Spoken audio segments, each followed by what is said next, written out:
UAS. Kalau cutting aku UAS sampai hari Jumat besok, tapi aku udah selesai Jumat kemarin, jadi aku seminggu lebih cepat liburnya karena semua udah kelar. Sampai sekarang so far so good karena banyak banget yang nanya juga kayak gimana sih masuk FHUI, stres atau enggak. Aku belum menemukan fase yang kayak wah gila stres banget tuh, belum. Tapi karena aku kemarin UAS pertama kali dalam hidup aku ya, jadi pasti ada kayak oh my god belajar buat UAS stres banget gitu, tapi aku belum menemukan kayak titik poin dimana kayak culture shock atau yang kayak aduh gak bisa nih FHU susah banget tuh, belum sih. Tapi kenapa ngambil jurusannya ke sana? Apa emang masukan dari ayah sama Indah bisa gitu? Sebenarnya enggak, kalau dari Mumi sendiri tuh pengen aku ambil bisnis, kalau dari Abi sendiri pengennya aku ambil HI, tapi aku itu sukanya emang berbau kriminologi, politik, hukum gitu. Sebenarnya aku bisa aja ambil jurusan kriminologi atau politik di UI ada gitu, tapi masuknya ke fakultas FISIP ya, ke FISIP. Tapi aku akhirnya ambil hukum karena aku emang suka, dan menurut aku bisa belajar banyak soal politik dan kriminologi juga di hukum. Tapi aku nggak bisa terlalu belajar banyak banget secara rinci gitu soal hukum kalau aku ambil politik dan kriminologi, jadi akhirnya aku ambil hukumnya. Sekedar masuk di jurusan ini kan sesuai keinginan kamu, emang nanti kedepannya tuh pengen jadi lawyer atau emang sekedar ingin tahu aja hukum-hukum dari Sebenarnya sih kalau ke depan mau menjadi lawyer apa aku belum tahu, tapi kalau misalkan menjadi lawyer juga sebenarnya bisa aja sih, kayak kalau dari artis Hollywood aja kayak Kim Kardashian kan dia segitu besar namanya, tapi dia juga sebenarnya pengacara itu, dia juga ambil hukum gitu. Jadi sebenarnya bisa aja, tapi aku belum mikir sejauh itu. Tapi kalau kayak deep down di ranah hukum tuh pengennya jadi apa, sebenarnya aku pengen banget tuh jadi jaksa, tapi karena aku emang nggak mau ninggalin nyanyi dan entertain.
sebagai anak dari ayahku juga kurang nyaman kalau dibilang kayak artis doang masuk politik gak ngerti apa-apa gitu. Sebenarnya Abi udah mendapatkan tawaran dari kayak beberapa periode lalu ya, tapi emang Abi gak ambil karena menurut Abi Abi sendiri bukan cuma artis yang pengen masuk politik, bukan gitu ya. Emang Abi memiliki kemampuan di situ gitu ya. Emang Abi juga banyak kenal orang-orang di situ gitu. Jadi Abi emang menurut aku layak sih, dan dengan Abi menunda dan menolak banyak banget tawaran dari banyak periode lalu, itu juga ngebuktiin kalau Abi emang serius sekarang, emang Abi mematangkan diri dulu gitu untuk masuk dunia politik. Jadi aku seneng banget sih akhirnya Abi menang setelah kemarin nyoba DPR RI belum lolos ya, terus sekarang wakil. Waktu mencalonkan diri, waktu itu Abi bilang apa ke Astra sama Mama gitu?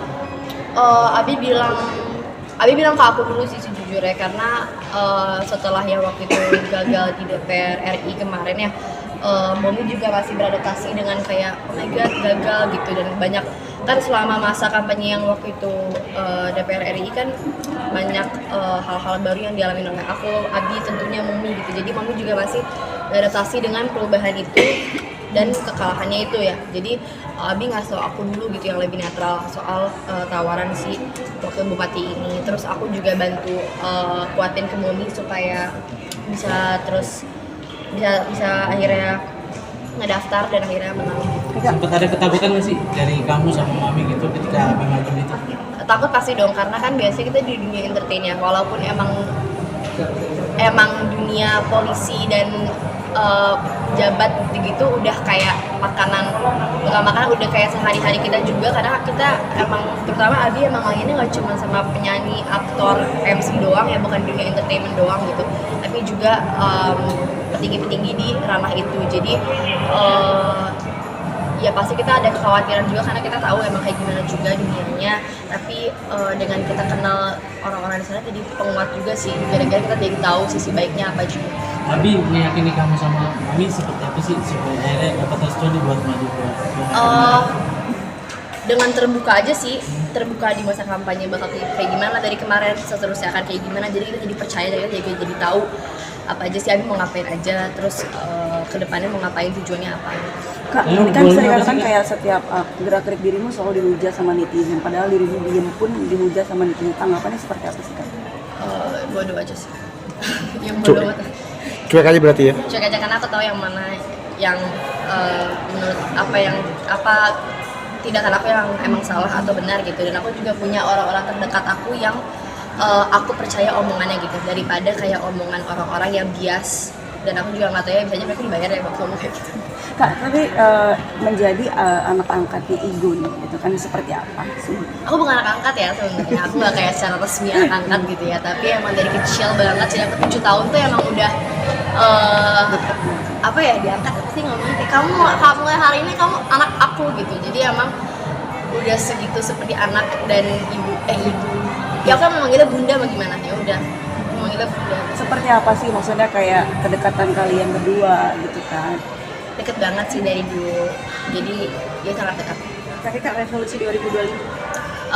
Menjadi pribadi yang lebih baik lagi, menciptakan karya yang lebih bagus lagi, disukai oleh banyak masyarakat Indonesia atau mungkin luar Indonesia.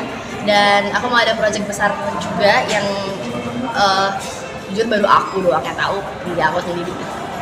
Tapi Jadi masih semoga itu sukses juga. ngejalanin dunia entertain di tengah perkuliahan itu Iya, susah nggak? Enggak sih, karena dari SMA juga aku emang udah kayak gitu, tapi pasti ada perbedaan. Tapi jujur aku ngerasa justru lebih santai, karena jadwal kuliah lebih bukan bebas ya, tapi lebih Fleksibel. lebih fleksibel.